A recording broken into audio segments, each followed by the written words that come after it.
Derecho en la Universidad Panamericana, doctor en Derecho con la tesis El control de convencionalidad hacia una teoría de la argumentación convencional con mención honorífica. Investigador de la Universidad Panamericana, profesor en la Maestría de Derecho Judicial en la Escuela Judicial de Campeche, autor del libro La defensa del núcleo intangible de la Constitución, la necesidad de limitar a poder constituyente, constituido, entre otros. Es un gusto darle la bienvenida.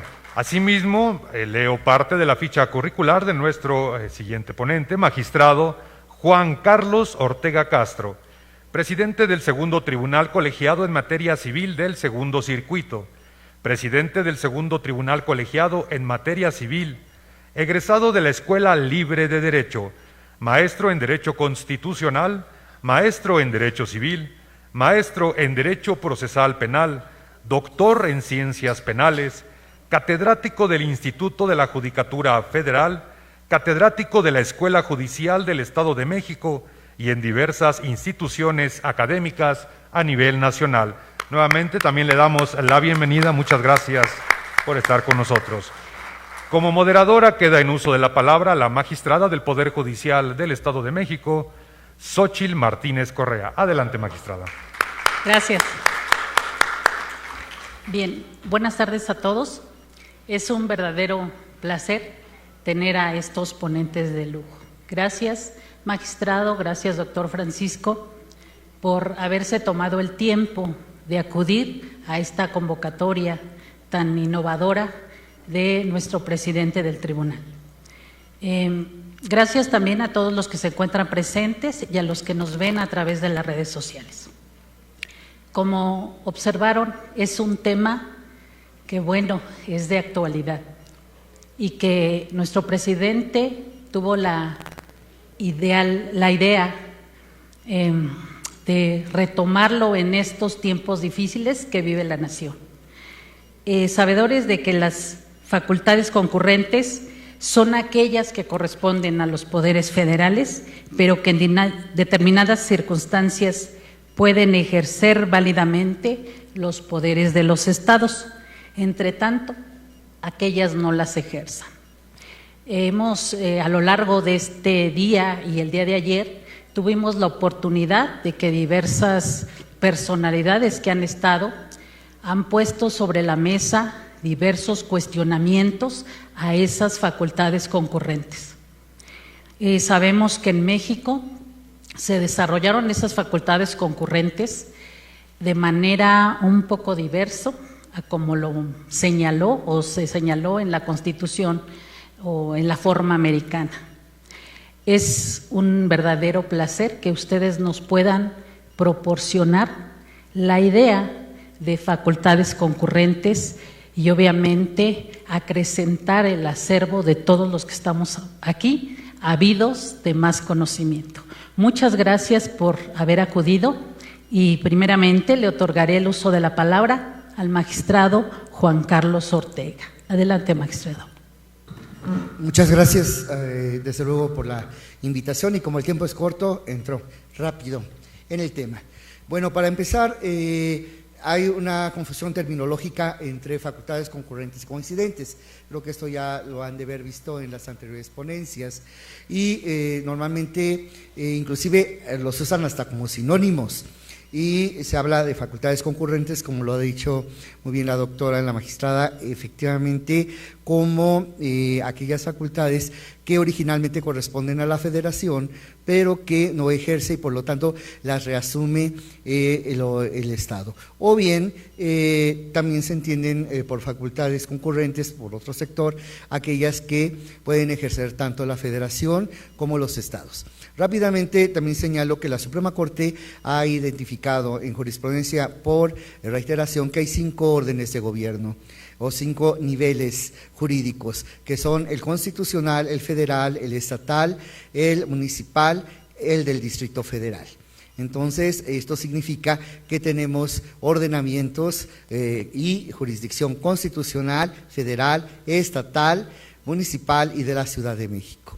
Ahora bien, es importante señalar que dentro de las facultades concurrentes, desde mi perspectiva, no hay una regulación, no hay, a diferencia de las facultades implícitas que en la ahora fracción 31 del artículo 73 podemos deducir su existencia, no hay un numeral constitucional que nos permita la interpretación de la existencia de facultades concurrentes, es decir, esta posibilidad de que puedan los estados reasumir alguna facultad originalmente concedida a la federación.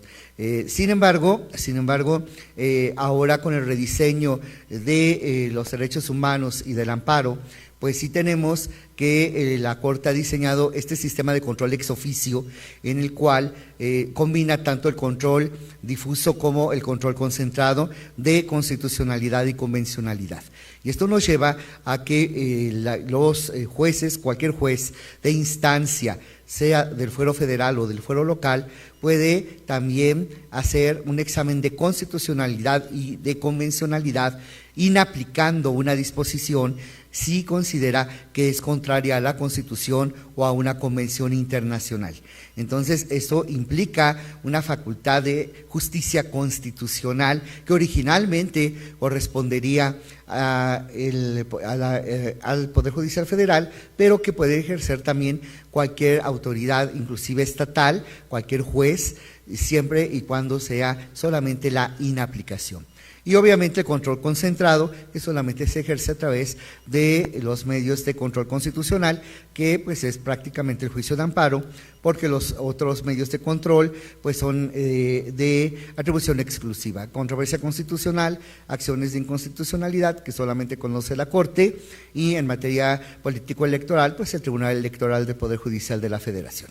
Por lo tanto, es importante señalar que estas son las facultades que pudiera ejercer. Por otra parte, también es importante señalar que de acuerdo a la Ley Orgánica del Poder Judicial de la Federación, que recientemente fue emitida una nueva, se señala que cuando un asunto no tiene competencia para ser conocido por ninguna materia, ya sea en instancia o ya sea en amparo, corresponderá su conocimiento a un juez federal en materia civil o a un juez de amparo en materia civil.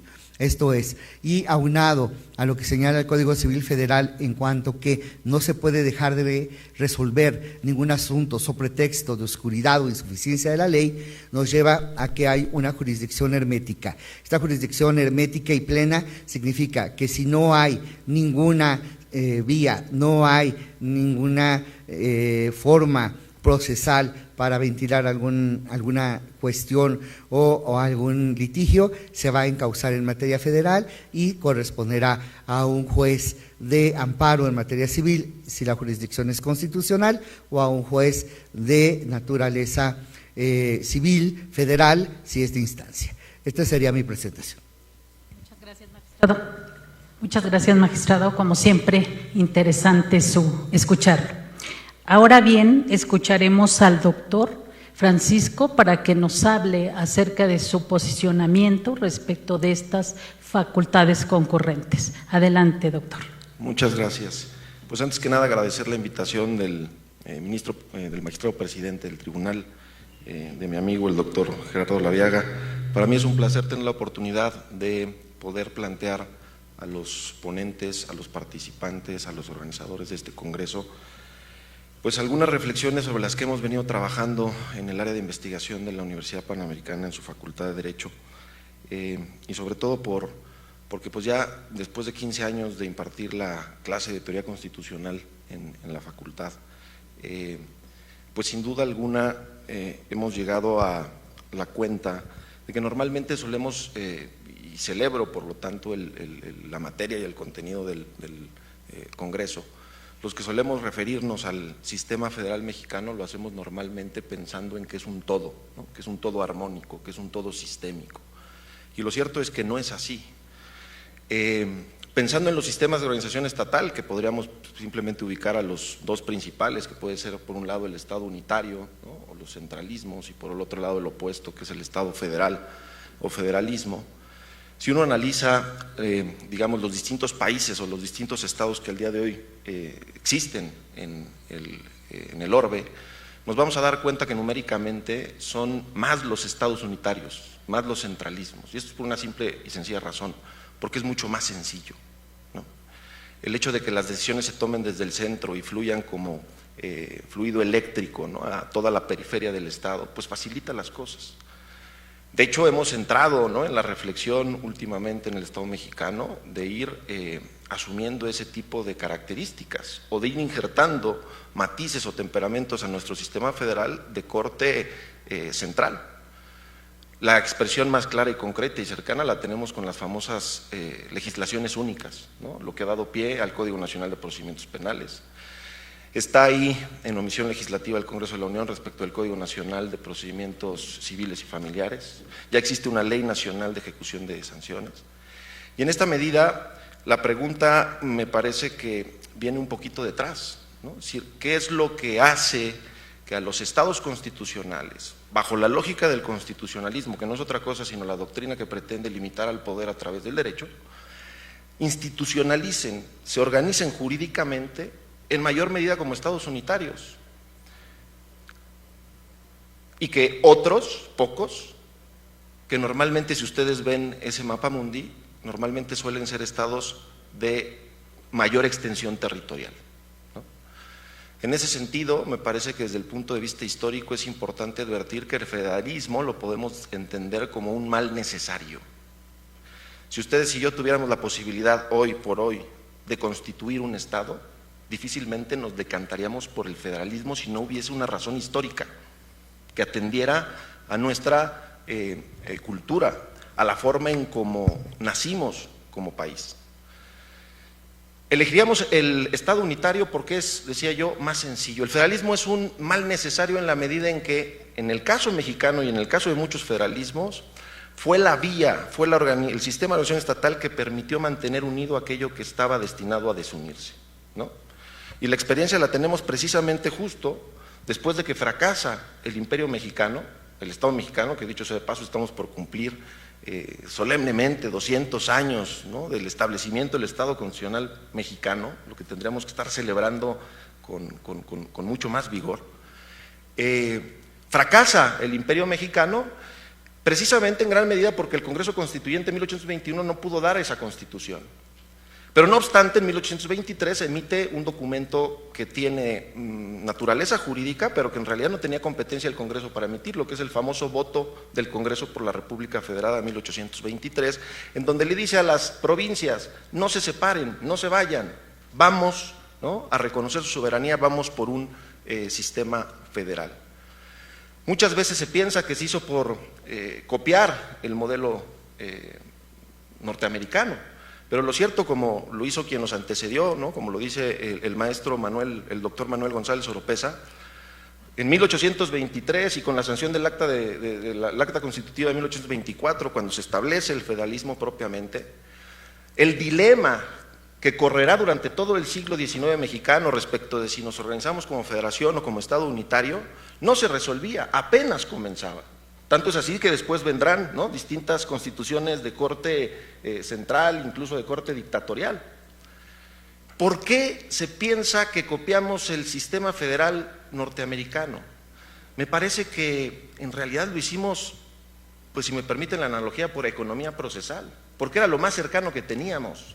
Como también fue muy lógico intentar iniciar el establecimiento del Estado constitucional mexicano con un imperio, porque era lo que se había venido viviendo en la colonia, en la Nueva España.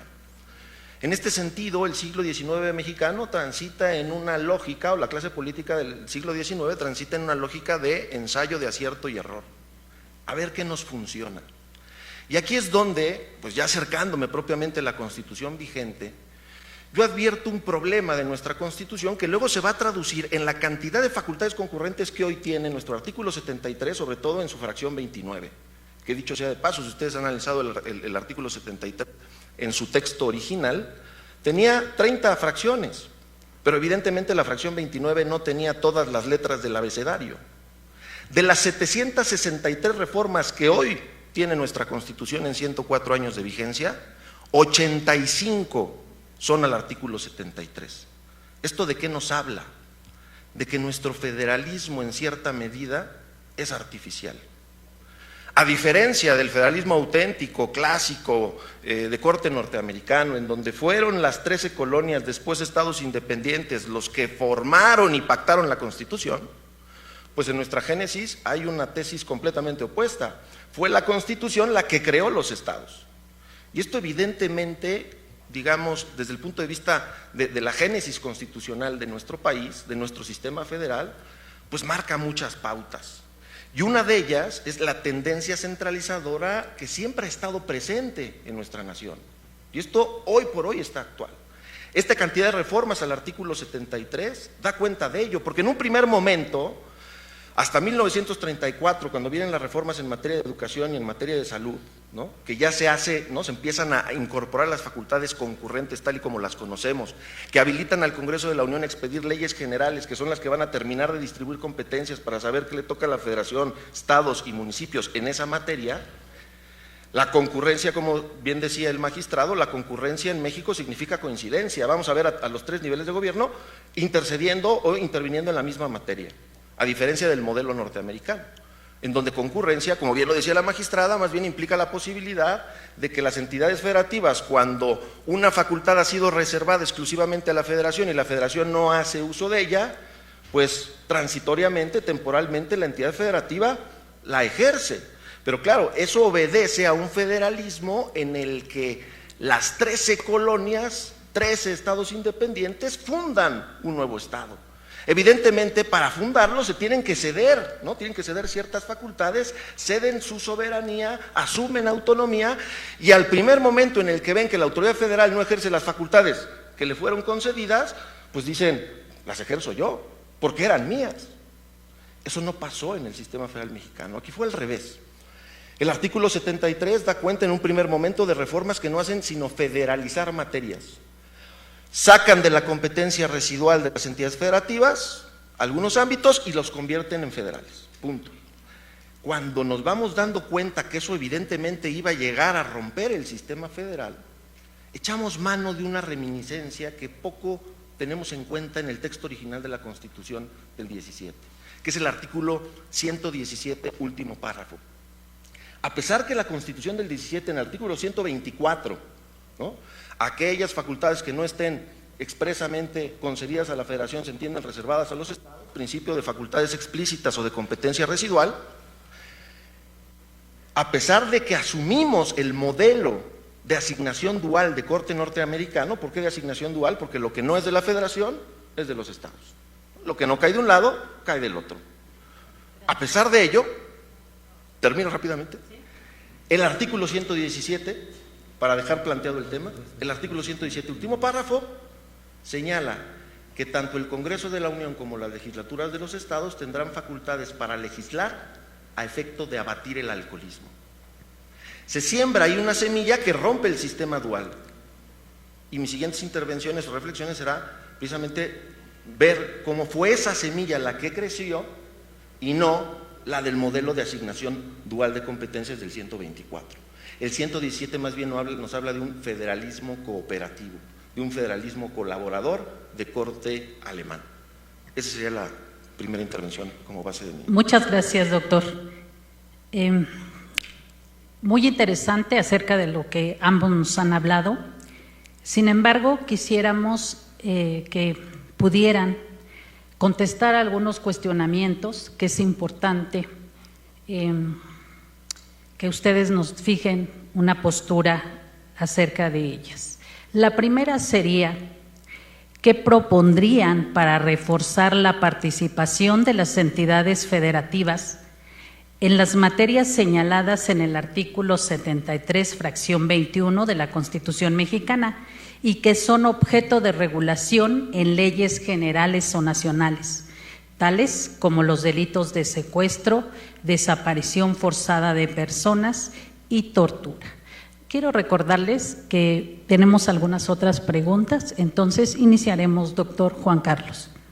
Sí, efectivamente, yo las conclusiones que hice por escrito presentamos una ponencia por escrito, es precisamente que la federación es la que tiene el peso mayor. O sea, coincido completamente con el doctor Vázquez Gómez, no hay, es un pseudo federalismo. Tenemos un centralismo marcado, simplemente el asunto puede nacer en jurisdicción local o en jurisdicción federal de instancia, pero termina en sede federal a través del amparo. Entonces, finalmente, el regulador de la legalidad es el Poder Judicial Federal. Finalmente, ejerce ese triple análisis de constitucionalidad, de convencionalidad y de legalidad. Ahora,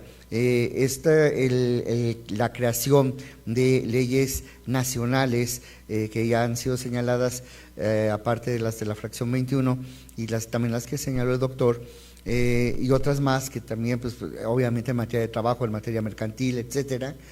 Todo esto nos lleva a que hay una fuerza en el centralismo, en el federalismo, en un debilitamiento de los congresos estatales para poder regular materias que tradicionalmente les correspondían a los estados y que ahora se da línea de manera federal.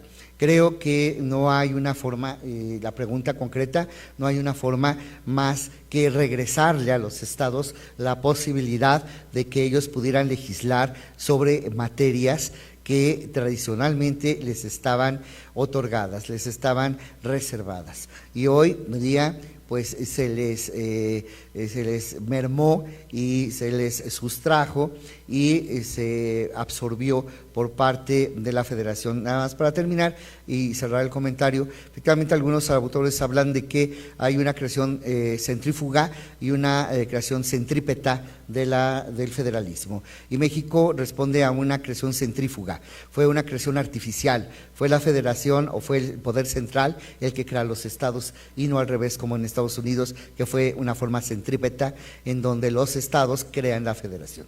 Entonces, ese sería mi posicionamiento. Gracias, magistrado. Ahora quisiera que el doctor Francisco nos contestara esa pregunta. Sí, muchas gracias. Disculpen ustedes que yo haga énfasis en el tema histórico, pero me parece que la Constitución tiene una esencia binaria. Si bien es cierto, es norma jurídica, también es norma política y por lo tanto histórica. Y para entender bien la Constitución hay que atender a la génesis, y más en el sistema federal.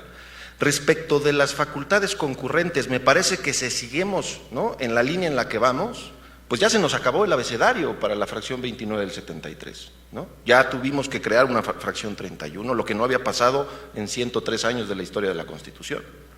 Me parece que no es la línea. Lo que tenemos que hacer es dar 2 pasos atrás y darnos cuenta que nuestro sistema federal no puede ser como el sistema federal norteamericano.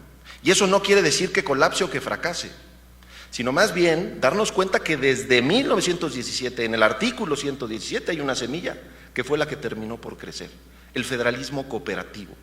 ¿Cuál es el problema del federalismo cooperativo? Que requiere una fórmula de distribución de competencias bien diseñada, que sea ordenada, porque el federalismo en sí mismo es caótico. Suelo explicarlo pensando en un equipo de fútbol que tiene 3 entrenadores. Y esto es lo que pasa en el sistema federal. Ahora mismo, donde estamos asentados, donde estamos parados, hay 3 órganos ejecutivos con poder de mando, ¿no? El municipio, el Estado y el presidente de la República. Si no hay una fórmula de distribución de competencias bien diseñada, pues evidentemente los que llevamos las de perder somos nosotros los ciudadanos, ¿no?, que en nuestra esfera jurídica recaen los actos de autoridad. Por eso es que apelaba el doctor hace un momento a la teoría de los órdenes jurídicos como suele entenderse al día de hoy. Me parece que hay una nota característica y una tendencia centralizadora que no podemos dejar de advertir. Ahora, la pregunta es, ¿podemos luchar contra esa tendencia centralizadora cuando viene de la génesis de la formación del Estado mexicano? Sería tanto como pretender, ¿no?, cuando uno tiene la fisionomía que tiene, verse al espejo todos los días y decir, no, yo soy güero, alto, fuerte, ¿no?, de ojo azul. Pues por más que lo repita un día y el otro y el siguiente, jamás voy a ser güero, alto, fuerte y de ojo azul. Tenemos que partir por reconocer de dónde venimos para saber dónde estamos y hacia dónde tenemos que ir. Si pueden volver a ponerle a diapositiva. Y ahí es donde me parece que el crecimiento y el desbordamiento de las facultades concurrentes no ha sido sino un medio para darnos a tole con el dedo. Sí somos sistema federal. ¿Y por qué digo a tole con el dedo? Porque al final del día las facultades concurrentes terminan por repartirse a través de leyes generales que emite el Congreso de la Unión. Y como dice el principio general de derecho, quien parte y comparte se lleva siempre la mejor parte. Pero además ha sido una forma para restarle responsabilidad a las entidades federativas y a los municipios, porque claro está que cuando hay problemas, a los estados y a los municipios les conviene que la facultad sea concurrente, porque evidentemente en ese momento la responsabilidad se diluye. Y esto es lo que ha pasado probablemente con las leyes únicas, con las leyes nacionales, que las leyes nacionales no atienden a un sistema federal, atienden a un sistema central. Eso es lo que pasa en las monarquías, por ejemplo, desde el centro se emiten. Y ahí lo que ustedes ven en pantalla es precisamente que la legislación única no forma parte ni del orden jurídico constitucional, ni del federal, ni del municipal, ni de la Ciudad de México, ni del estatal. Es una especie como de alfombra, ¿no? Porque todos tienen que aplicarlo. En el sistema penal, fíjense ustedes, ¿quién es el primer respondiente normalmente? El policía municipal, ¿no? Y de ahí, de una u otra manera, todos tienen que aplicar la misma norma jurídica. Hay una homogeneidad jurídica desde el punto de vista normativo que es propio de los estados centralistas. Si reconocemos esa tendencia, entonces, a lo mejor podríamos llegar a pensar en que tenemos que modificar la fórmula de distribución de competencias para tampoco copiar el federalismo cooperativo alemán, porque insisto, no se trata de copias, sino de asumir, adoptar, tomar de los sistemas federales que hay en el mundo lo que nos venga mejor, hacer un traje a la medida para que el federalismo mexicano sea dúctil. Y yo parto por una primera propuesta: invirtamos el artículo 124 constitucional.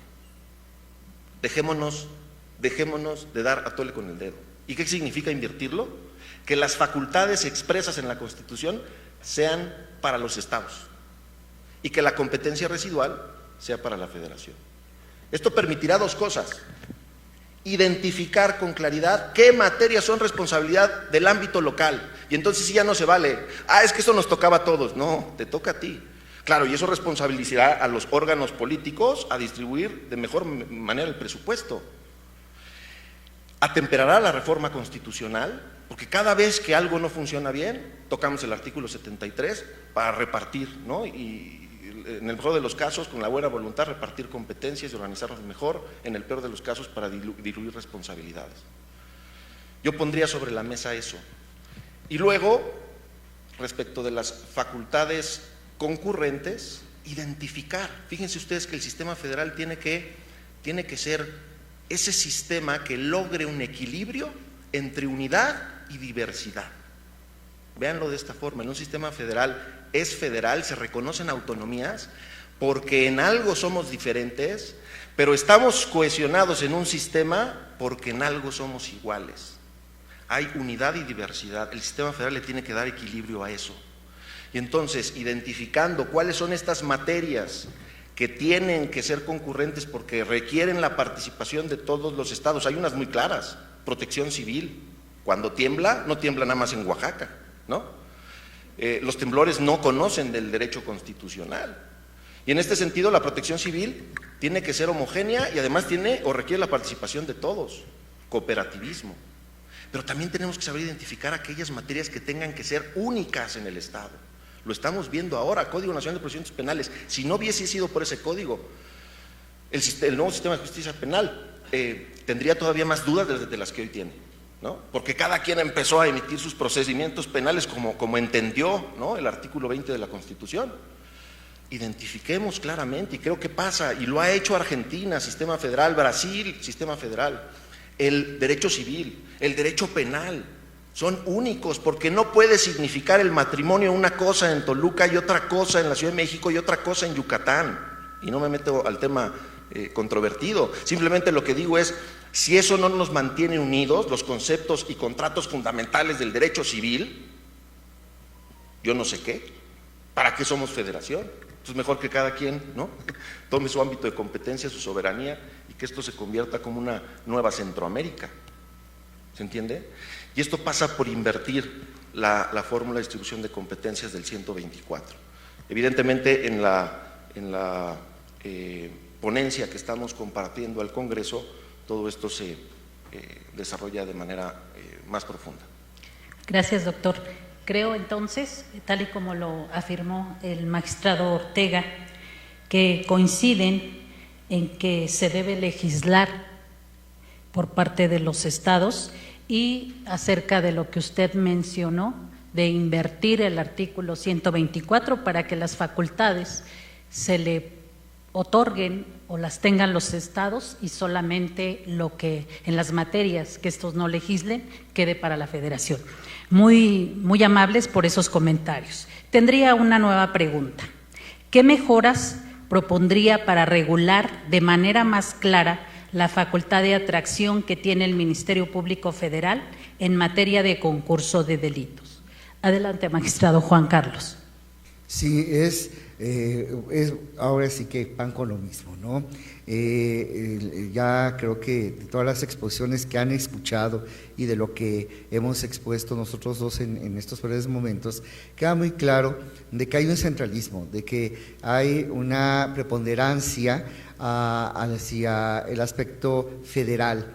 Y esta facultad de atracción, llámese del Ministerio Público, llámese de la Suprema Corte, finalmente viene siendo lo mismo, que es la posibilidad de volver a centralizar algo que originalmente ya estaba otorgado competencialmente ya a una autoridad local o a una autoridad de instancia, aunque sea a nivel federal, pero el poder, el sustraer de ese conocimiento y reasumir una potestad como en una monarquía que el doctor Vázquez Gómez señalaba, pues es precisamente este centralismo que es asfixiante. Entonces, ¿cómo poder regularlo, cómo poder acotarlo? Pues obviamente a través de la interpretación, obviamente a través de los criterios, obviamente a través de este dimensionamiento que se hace por los operadores jurídicos aplicadores de estas reglas, que al vivificar la norma en los casos concretos, pues le van dando un sentido, le van dando un alcance, y ahí es donde se puede ir limitando, donde se puede ir, digamos, parcelando esta facultad de atracción. Sin embargo, el solo hecho de que exista, pues ya es un sistema de control, ya es un sistema ya, digamos, de dominación, de centralista, y esta posibilidad de que sea finalmente las autoridades federales las que sean la última palabra, las que sean la última instancia, las que tengan el control de la interpretación final de lo que diga una norma. Entonces, creo yo que no veo, claro, podemos nosotros decir, claro, se puede controlar a través de interpretación, se puede legislar, pero yo no veo, yo coincido con el doctor en el sentido de que es mejor asumir nuestra realidad y es mejor enfrentar nuestra verdad y tener la idea clara de que tenemos un centralismo, tenemos un federalismo, y de que sería mejor construir, si queremos fortalecer un federalismo judicial, sería construirlo al revés. Es decir, como a mí me parece muy interesante y muy aportativa, ¿no?, esta fórmula de invertir el 124, que además para mí se lee todas las facultades que no estén expresamente otorgadas a la Federación, a la Ciudad de México, a los municipios o a un órgano constitucional autónoma, se entienden reservadas a los estados, ¿no? Entonces, vean cuántas entidades se reparte y al último el estado, ¿no? Competencia residual total. Entonces creo que sería, me parece y celebro muy bien esta propuesta del doctor Vázquez Gómez, mejor al revés. Vamos a partir de la base de que somos una federación fuerte y vamos mejor a darle reglas claras a los estados, y creo que esto funcionaría, yo creo que mucho mejor. Yo coincido plenamente con el doctor en ese aspecto. Muchas gracias, magistrado. Ahora nos encantaría escuchar la postura del doctor Francisco. Muchas gracias. Yo les ofrezco una disculpa porque no soy penalista, entonces en ese sentido prefiero aprovechar mi tiempo para seguir discurriendo en torno a lo que hemos venido comentando, que tiene una incidencia muy clara en las facultades concurrentes respecto a lo que representan hoy para el sistema federal. Decía, o dice, afirma el ministro en retiro, José Ramón Cosío, que revisar el sistema federal mexicano es uno de los temas más relevantes que se pueden enfrentar a fin de, con todo lo complejo que ello sea, solventar muchos de los grandes problemas nacionales. Hacerlo es un acto fundacional, verdaderamente estructurante de los cauces por los cuales debiera transcurrir nuestra vida nacional. Mientras no enfrentemos el tema con profundidad y totalidad, mientras nos sigamos viendo al espejo diciéndonos que somos guapos, fuertes y de ojo azul, seguiremos enmarañando las cosas, aún ahí donde con la mejor buena fe se piense estar generando soluciones. Y es que planteaba el magistrado, la vía ha sido la interpretación, pero ¿cuál es el problema? Que nuestra clase política al momento de reformar el artículo 73, fracción 29 y letras, se le han ocurrido, ¿no?, 7 fórmulas distintas. En algunas fracciones habla de bases de coordinación, en otras habla de bases de colaboración, en otras habla de concurrencia, en otras habla de coincidencia. Si partimos de que la Constitución se interpreta en primera instancia por un ingreso lingüístico, como afirma Domingo García Belaúnde, es decir, leyendo la Constitución, pues más pronto que tarde esa interpretación nos tiene que llevar a advertir que hay grados de concurrencia, que hay distintos niveles o modulaciones, lo que hoy por hoy la Suprema Corte de Justicia no ha aceptado. Gracias a Dios, porque si no ya sería todavía más caótico el sistema federal mexicano. Grados de concurrencia que llevarían y que además se justificarían si fuera un federalismo auténtico, un federalismo sano. Por ejemplo, piensen ustedes en la materia de turismo, ¿no? Facultad, materia concurrente. No significa el turismo lo mismo para todos los estados. Evidentemente para unos, como por aquellos que son costeros, que tienen playa, que tienen hoteles, el turismo pues resulta ser una de las fuentes más importantes de ingreso. Pero otros estados no tienen la misma capacidad. ¿Por qué? Porque no tienen los mismos recursos naturales. Ergo, en el turismo, ¿podríamos intentar que todos se regularan de la misma manera? Absurdo sería. Tienen que concurrir, sí, pero ahí sería, por ejemplo, una modalidad, una modulación de concurrencia mínima. A diferencia que, como mencionábamos, en la protección civil, en donde ahí sí todos tienen que estar listos a reaccionar al temblor que va a generar efectos nocivos en 3, 4 o 5 estados de la República. Esto incluso ya es imposible de no reconocer, justamente podemos hablar ya hoy por hoy el reconocimiento de 2 concurrencias, ¿no?, o 2 modulaciones o 2 niveles, lo que podríamos denominar como la concurrencia auténtica, ¿no?, que es la que se vino generando en materia de salud, en materia de educación, en materia de deporte, en materia de asentamientos humanos, etcétera. Pero hoy por hoy en el artículo 73, fracción 21, daba cuenta de ello ya la magistrada, encontramos que se emiten leyes generales y señala el 73-21, que establezcan como mínimo tipos y penas en materia de algunos delitos que son sobre todo de alto impacto social, ¿no? Secuestro, tortura, desaparición forzada. Esas leyes generales establecen tipos y penas. ¿Eso qué quiere decir? Que queda vedado para los estados de la República modificar los tipos penales, aumentar o disminuir las penas. Eso nos lleva a otro nivel de concurrencia, porque en el turismo, en la educación, en la salud, existen las leyes generales, pero luego hay leyes locales, que concretan, en el ámbito de la entidad federativa correspondiente, concretan esa materia. ¿Me siguen? Pero aquí ya en estos delitos, los congresos locales ya no pueden legislar en todo aquello que legisló el Congreso de la Unión. Eso nos lleva más bien a una concurrencia limitada y operativa.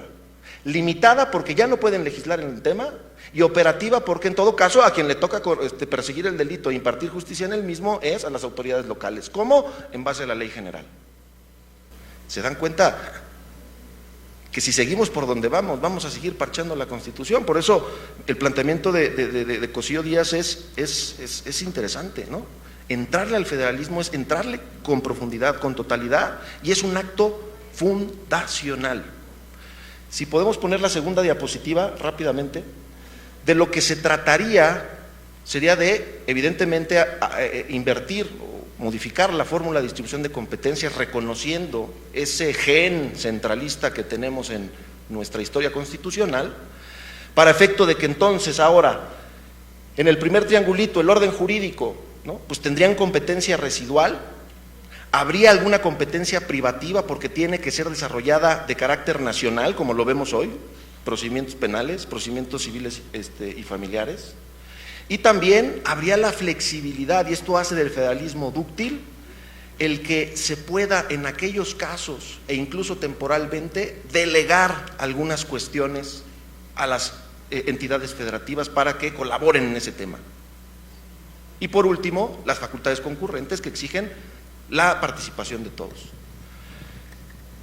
Después, los órdenes jurídicos locales, ¿no?, que ahí más bien serían las facultades explícitas establecidas en la Constitución, las facultades que les hayan sido delegadas por la autoridad federal y evidentemente las facultades concurrentes.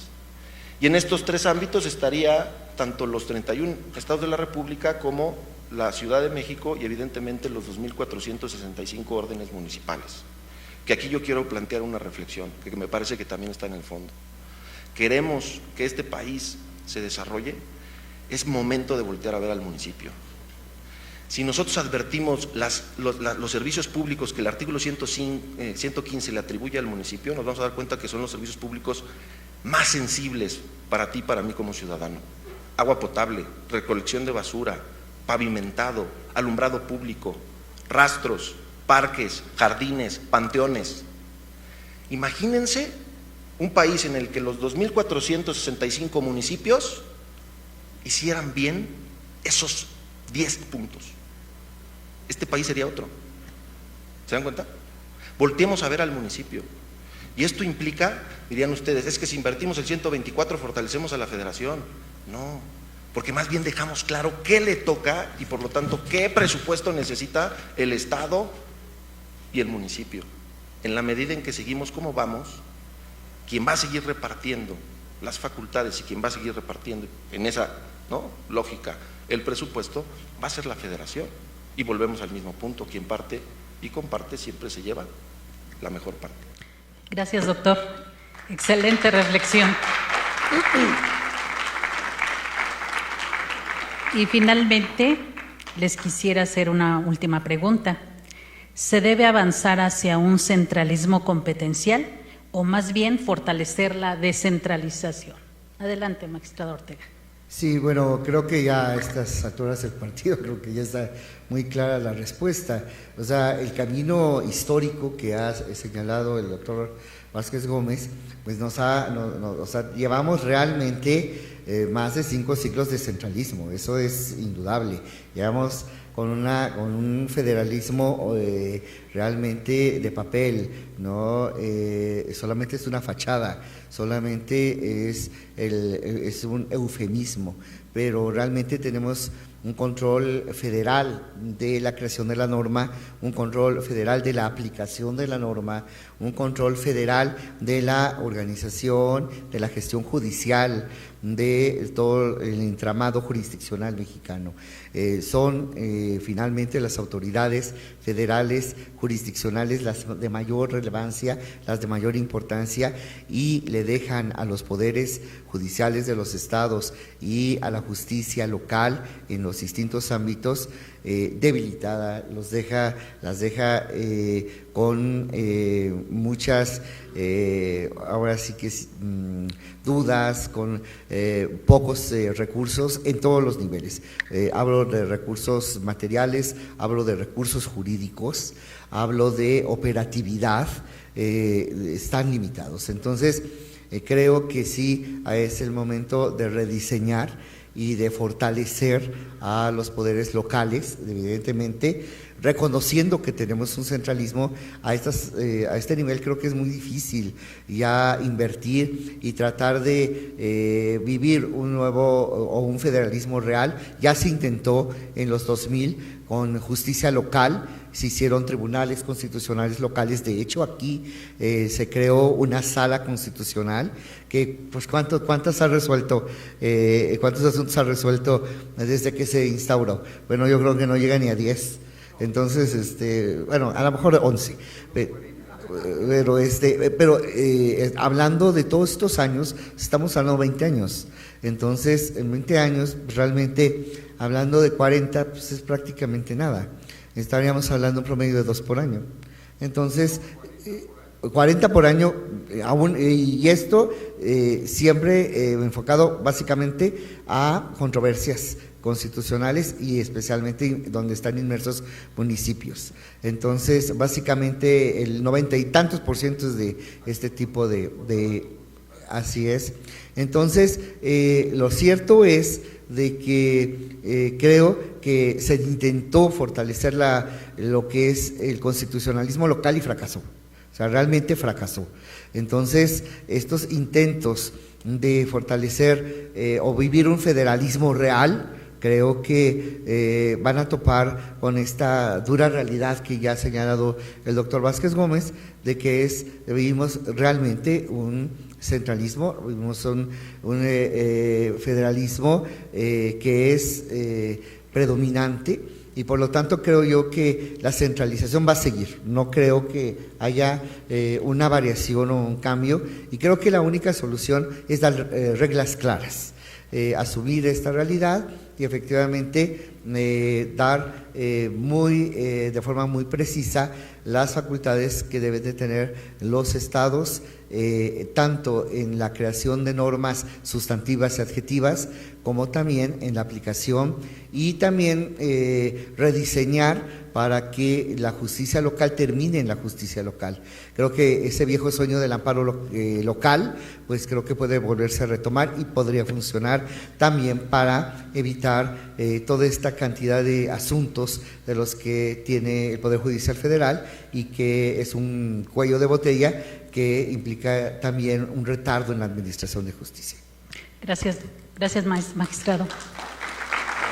Por razones de tiempo, doctor, le pediría entonces de contestación a la pregunta que se debe avanzar hacia el centralismo competencial o más bien fortalecer la descentralización.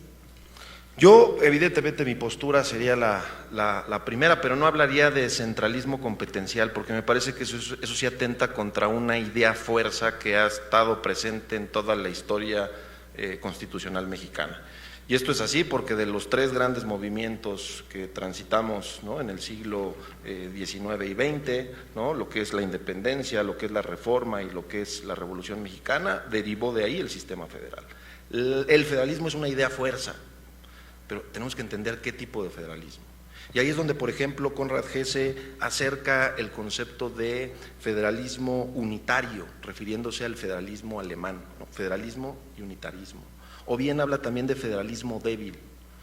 En honor a la verdad y por principio de justicia, yo debo decir, comencé mi primera intervención señalando que esta es una investigación que ha sido colaborativa con algunas otras personas, y tengo que mencionar ahí, por ejemplo, al maestro Rodrigo Espeleta, tengo que mencionar al doctor José María Soberanes, que hemos venido trabajando en esta propuesta y que nos lleva más bien a plantear, parafraseando a Zagrebelsky, hablar de federalismo dúctil.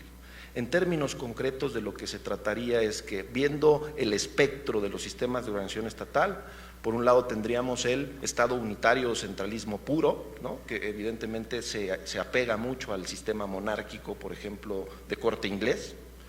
En el otro lado, ¿no?, del espectro tendríamos al federalismo auténtico o clásico, que propiamente es el federalismo norteamericano, ¿no? Y fíjense que, pues no simplemente la vida se limita a blancos y negros, sino que hay tonos de grises. Y esto lo entendió muy bien, por ejemplo, España. Y a pesar de que lo entendió muy bien, ha sufrido. Cuando se refunda la monarquía en 1978, el constituyente español entendió que no podía volver a ser un centralismo de corte puro como el inglés, porque ya tenía en distintas provincias, piensen ustedes Cataluña, ciertas inconformidades con el sistema monárquico. ¿Qué hace el Estado constitucional español? Reconoce ciertas autonomías, lo que son las comunidades autonómicas en España, y que llevan, por ejemplo, a Fixamudio a plantear el sistema regional, ¿no?, el Estado regional. Tendríamos, por lo tanto, en el espectro al centralismo puro, del otro lado al federalismo clásico o norteamericano.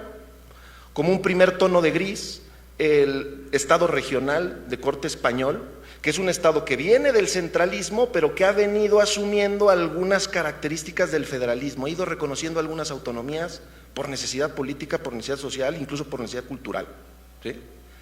Pues de lo que se trata es quizá de pensar en el federalismo dúctil, que federalismo dúctil es aquellos países que le apostamos al federalismo auténtico clásico de corte norteamericano, pero que eso evidentemente no nos iba a funcionar, es empezar a injertar matices o temperamentos, características del Estado unitario, del Estado central. El federalismo dúctil, parafraseando a Zagrebelsky, a lo que le apostaría es justamente a que esa persona que se ve todos los días en el espejo diga: no soy guapo, no soy alto, no tengo los ojos azules, pero estoy feliz con quien soy y funciono. El federalismo dúctil implicaría meterle de fondo y con profundidad a un acto fundacional de lo que implica nuestro sistema de organización estatal. Muchas gracias. Gracias, doctor. Por demás interesantes todos sus comentarios, pero por razones de tiempo les pediría cada uno de ustedes emita una conclusión en 2 minutos. Adelante, doctor. Sí, viene por escrito y mi conclusión es que tenemos las facultades concurrentes como tal no operan en el Estado mexicano, o sea, no operan con esa pureza que tiene la definición, es decir, no hay facultades que correspondan originariamente a la Federación y que al no ejercerlas las resuman los estados. Desde el punto de vista jurisdiccional no hay. Sí hay facultades concurrentes en el sentido de coincidencia, en el sentido de que hay facultades que pueden ejercer tanto la Federación como los estados, como es el caso de tortura, desaparición forzada, como es el caso de algunos asuntos que obviamente en materia mercantil, ¿no? El 104, que es muy claro, donde puede haber tanto competencia federal como competencia local de un mismo asunto, pero no existe como tal y que finalmente tenemos un sistema centralizado que finalmente va a culminar, aun cuando haya control difuso por parte de los jueces locales y que inapliquen una norma, esto puede ser revisado a través de un sistema concentrado, a través del amparo. Entonces, finalmente todo converge en autoridades federales, en sistemas federales y finalmente puede llegar a la Suprema Corte a través de distintos mecanismos, entre ellos la facultad de atracción que ya se señaló, y finalmente puede ser a través del máximo tribunal que se dé la visión final de determinada política, de determinada interpretación, de determinado manejo de los asuntos. Entonces tenemos un centralismo y hay que encararlo y sentarse a reflexionar, y yo creo que eso es lo importante de este Congreso, reflexionar si esta realidad que vivimos realmente funciona y realmente es lo que el pueblo mexicano necesita y requiere para tener un sistema de justicia eficaz y confiable. Muchísimas gracias, magistrado. Finalmente, doctor, su conclusión en 2 minutos, por favor. Sí, muchas gracias. Yo quisiera simplemente referirme al tema de la justicia constitucional local, ¿no? Que me parece que desde el año 2000 empiezan a reformarse las constituciones locales en este sentido. Hoy son creo que más de 25, si no es que más, constituciones que contemplan sistemas de este tipo, de distintos modelos, e hicieron una ingeniería constitucional muy padre, pero no ha funcionado, yo creo que por una simple y sencilla razón, porque al final del día el control constitucional es poder, y ese no lo ha querido soltar la Suprema Corte. ¿Saben cómo lo podría soltar? Diciendo que no hay que agotar el principio de definitividad en estas materias. Más bien que hay que agotar el principio de definitividad, es decir, que para apelar a la Corte Suprema tenga primero que pasarse por la Sala Constitucional local, y así es como se fortalecen las justicias constitucionales, pero bueno, lo dejo ahí sobre la mesa. Y por último, sin duda alguna los antecedentes que hemos visto dan cuenta de un proceso centralizador, pero no obstante existe una idea fuerza de federalismo, ¿no? También no hay duda que desde los parámetros del federalismo dual al modo norteamericano, lo que bien podría denominarse federalismo auténtico, puro, clásico, que obedezca a una especie de denominación de origen, así como el tequila, no habría más que reconocer y aceptar que el sistema federal ha muerto, o en el mejor de los casos que está desahuciado. No obstante, creo que las constituciones federales auténticas en la práctica son raras, porque la mayoría de los federalismos no se han formado por la unión de unos estados preexistentes, aunque esa sea la teoría del federalismo. Por lo tanto, no existe un verdadero, legítimo o auténtico federalismo. Esta forma de Estado debe sencillamente facilitar la constante intermediación de ideas, conceptos sociales, a veces centrípetos, a veces centrífugos, y en este sentido darnos cuenta, y esa sería mi conclusión, que el sistema federal como tal no es fin, es medio, que a veces hemos convertido, ¿no? Es que tenemos que ser como Estados Unidos, porque ese es el federal. No, tenemos que ser como seamos, el chiste es que funcionemos. Y si para eso tenemos que ir acercándonos en el espectro de sistemas de organización estatal, incorporando matices o temperamentos de los estados unitarios, hagámoslo. Lo han hecho otros sistemas federales y funcionan mejor, pero además por una cuestión de orden y por un principio básico de lógica. Como decía, hay ámbitos que no pueden ser diferentes en los estados de la República. Nada más absurdo que abrir los códigos civiles de cada estado. ¿Por qué? Porque todos son igualitos, ¿no? Díganme, ¿qué autonomía legislativa ejercen en materia de compraventa? ¿No? Todos los capítulos son copy-paste y son copy-paste del federal. ¿Qué hicimos durante 104 años? Darnos a tole con el dedo. Somos federalismo de corte norteamericano. No lo somos. Reconozcámonos y más bien entremos a profundidad al tema y replanteemos la fórmula de distribución de competencias. Muchas gracias. Gracias, doctor. Bien, creo que después de todo lo que nos han expuesto, podemos tener como conclusión que hay que regresarle a los estados la posibilidad de legislar, en donde tengan sus normas claras, tanto sustantivas como adjetivas, para hacer un traje a la medida de cada estado. Muchísimas gracias a nombre del Poder Judicial del Estado de México, de nuestro presidente, el doctor magistrado Sodi. Muchísimas gracias, magistrado Juan Carlos y doctor Francisco. Gracias a todos los que nos están viendo.